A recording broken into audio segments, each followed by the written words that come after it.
Kita lihat dalam firman Tuhan, Keluaran 40 ayat 15. Urapilah mereka seperti engkau mengurapi ayah mereka, supaya mereka memegang jabatan imam bagiku, dan ini terjadi supaya berdasarkan pengurapan itu mereka memegang jabatan imam untuk selama-lamanya turun-temurun.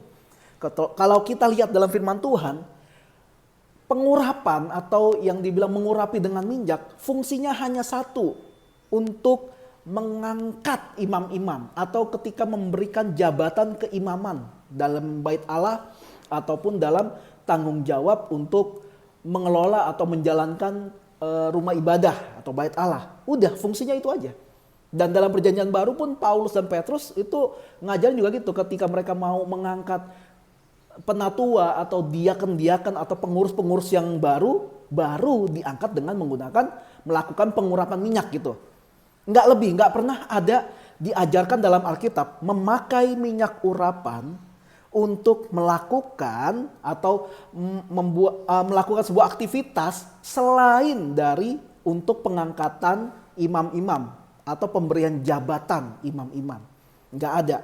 Jadi nggak pernah ada diajarkan menggunakan minyak urapan di luar dari itu.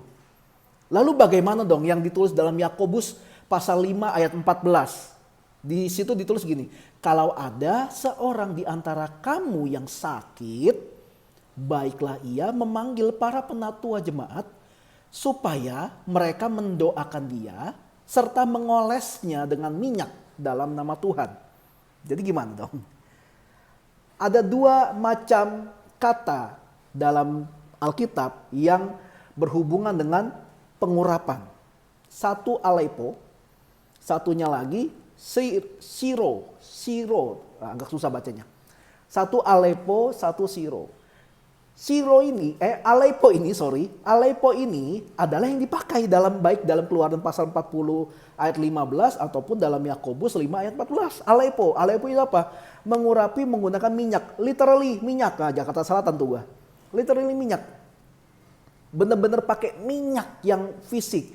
Yang dalam Yakobus pada masa itu mereka punya bahan obat-obatan yang berbentuk minyak untuk penyembuhan. Kalau kita di sini di Indonesia mungkin pakai balsem gitu ya buat kerokan gitu ya, minyak kayu putih. Jadi dalam Yakobus dibilang kalau ada yang sakit ya pakai minyak itu. Mungkin kalau kita translate dalam bahasa Indonesia ya kalau ada yang masuk angin atau pegel-pegel ya udah kalau mau doain sambil pakein minyak. Minyak apa? Minyak kayu putih, minyak angin. Literal minyak gitu loh, bukan minyak sembarang minyak. Udah pakai minyak apa kek terus doain percaya Tuhan bekerja lewat minyak. Bukan itu. Alepo ini maksud yang menggunakan bahan-bahan obat-obatan itu. Ya bentuknya kebetulan di Israel bentuknya adalah minyak atau salep.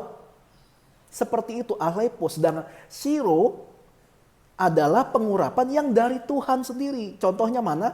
Contohnya yang ketika Yesus sedang di bait Allah sebelum dia pengen didorong ke jurang tuh. Dia kan membaca satu bagian dalam firman Tuhan dalam Yesaya. Dibilang gini, Roh Tuhan ada padaku sebab ia telah mengurapi aku.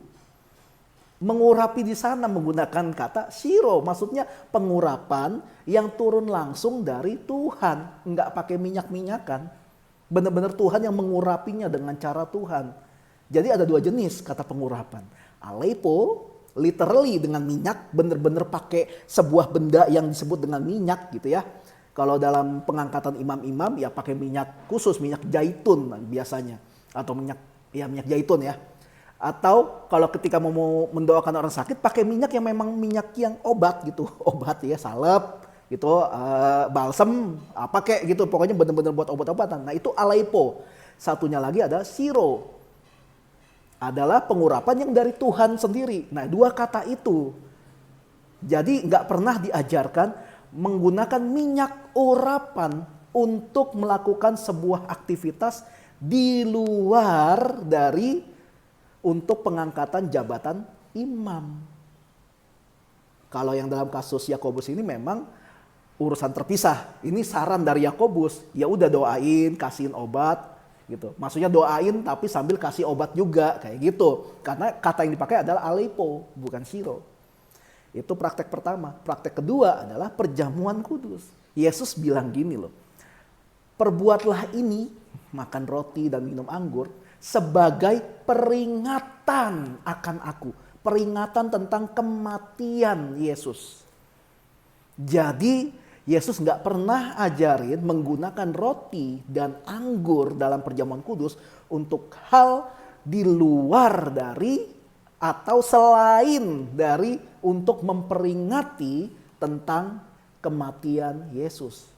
Jadi jangan dipakai roti dan perjamuan kudus yang suci itu untuk hal-hal yang tidak alkitabiah.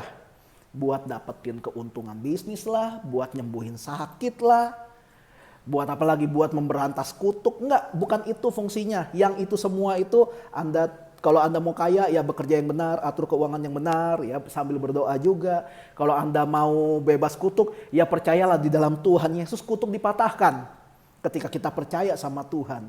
Ngusir setan nggak usah pakai minyak, nggak usah pakai anggur perjamuan, usir aja udah. Setan ketemu Yesus saja kabur, nggak pakai babi bu gitu. Dan apalagi kita yang dalam Yohanes 1 ayat 12 dibilang kita ini adalah anak-anak Tuhan. Kita akan melakukan semua perkara seperti yang pernah Yesus lakukan, bahkan yang lebih besar daripada itu. Jadi baik pengurapan dengan minyak ataupun perjamuan kudus, jangan menggunakan ini di luar dari yang firman Tuhan katakan. Kenapa? Ya, buat saya itu yang namanya penyelewengan teologi. Jadi, sekian buat hari ini.